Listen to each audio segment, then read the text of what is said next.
Ayah. Malam ni kita nak makan apa? Kita buat lempeng tak? Nak makan lempeng? Boleh ya. Jom. Adik tolong ayah. Boleh.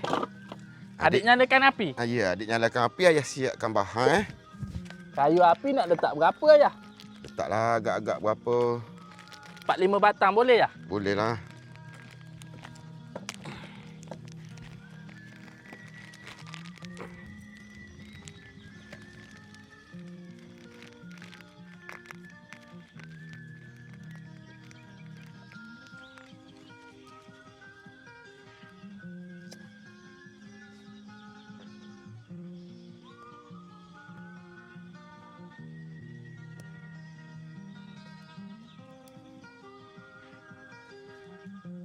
Dah hidup ke ayah?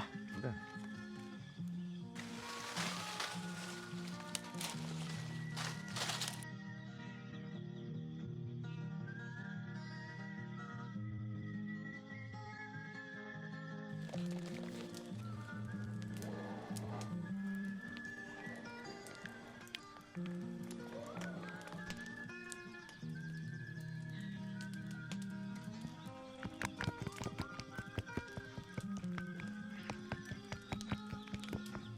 Ayah, api dah macam ni, boleh letak kuali dah ke? Dah boleh dah ni. Lepas tu kita nak buat apa ni ayah? Lepas tu kita tunggu kuali panas. Kita letak minyak masak. Lepas letak minyak masak, baru letak lempeng ni ayah? Ya. Tunggu minyak panas dulu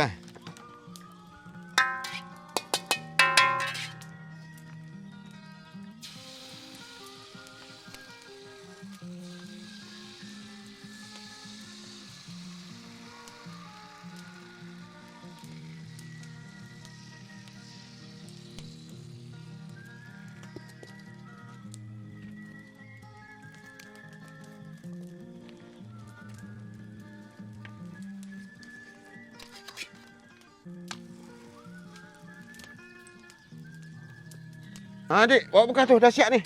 Cepat. Nah ayah. Wow. Dah siap dah. Dah. Jom ayah makan ayah. Jom. Ayah, susu kat mana ayah? Adik nak cicah dengan lempeng susu. Susu tak ada, Dik. Ayah tak cukup duit nak beli tadi. Alah, kita cicah gula je lah.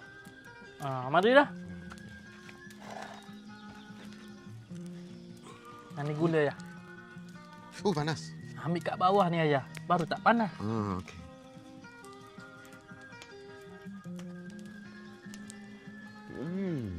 Bismillahirrahmanirrahim. Sedapnya. Dan ayah dulu masa tak ada duit, macam ni dah mak ayah buat dekat ayah. Oh, nenek buat dekat ayah. Makan lempeng je. Tapi sedap kan? Sedap.